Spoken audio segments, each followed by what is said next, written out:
আইসের পরবর্তী ডিরেক্টর হিসেবে ওকলাহোমার সাবেক স্টেট ট্রুপার ল্যান্স স্ট্রয়ারকে মনোনীত করেছেন প্রেসিডেন্ট ডোনাল্ড ট্রাম্প। শনিবার সোশ্যালে দেয়া এক পোস্টে ট্রাম্প জানান, আইন প্রয়োগকারী সংস্থায় ২৯ বছরেরও বেশি অভিজ্ঞতা সম্পন্ন স্ট্রয়ার একজন দেশপ্রেমিক এবং প্রমাণিত মাঠ পর্যায়ের নেতা। অপরাধী অবৈধ অভিবাসীদের নজিরবিহীন হারে বিতরণের সব যোগ্যতা স্ট্রয়ারের রয়েছে দাবি করে তাকে অবিলম্বে অনুমোদন দিতে সেনেটের প্রতি আহ্বান জানান ট্রাম্প। এই সিদ্ধান্তকে স্বাগত জানিয়ে হোমল্যান্ড সিকিউরিটি সেক্রেটারি মার্কোয়েন মালিন তার এক্স পোস্টে লেখেন, অবৈধ অভিবাসী গ্রেফতার ও বিতরণে স্ট্রয়ার গুরুত্বপূর্ণ ভূমিকা পালন করবেন। ইমিগ্রেশন অ্যান্ড কাস্টমস এনফোর্সমেন্ট আইসের পরবর্তী ডিরেক্টর হিসেবে ওকলাহোমার সাবেক স্টেট ট্রুপার ও মেরিন সেনা ল্যান্স স্ট্রয়ারকে মনোনীত করেছেন প্রেসিডেন্ট ডোনাল্ড ট্রাম্প। শনিবার ট্রুথ সোশ্যালের এক বিবৃতিতে ট্রাম্প বলেন, আইন প্রয়োগকারী সংস্থায় ২৯ বছরের বেশি অভিজ্ঞতা সম্পন্ন স্ট্রয়ার একজন দেশপ্রেমিক এবং প্রমাণিত মাঠ পর্যায়ের নেতা।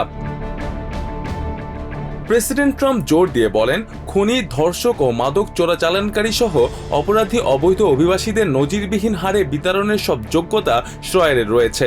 অন্য যে কোনো প্রশাসনের চেয়ে তার আমলেই দৈনিক গ্রেফতারের হার সবচেয়ে বেশি দাবি করে স্ট্রয়ারকে অবিলম্বে অনুমোদন দিতে সেনেটের প্রতি আহ্বান জানান ট্রাম্প।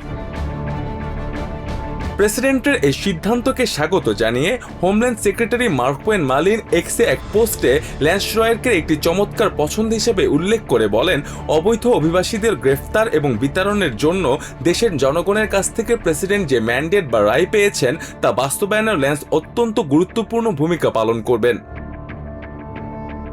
মালিন আরও জানান, স্ট্রয়ার সরাসরি মাঠ পর্যায়ের অপারেশনাল সেক্টর থেকে আসছেন, যেখানে তিনি ওকলাহোমায় 287G কর্মসূচির অধীনে স্থানীয় ফেডারেল অংশীদারদের সাথে সফল অভিযান পরিচালনা করেছেন। আইসে গত 11 বছর কোনো সেনেট অনুমোদিত স্থায়ী ডিরেক্টর না থাকার কথা উল্লেখ করে সেনেটকে দ্রুত এই নিয়োগ চূড়ান্ত করার তাগিদ দেন তিনি। তবে বিতরণ অভিযানের কেন্দ্রবিন্দুতে থাকা আইস সংস্থাটির সাম্প্রতিক সময়ে দেশজুড়ে ব্যাপক জনরোষের মুখে রয়েছে।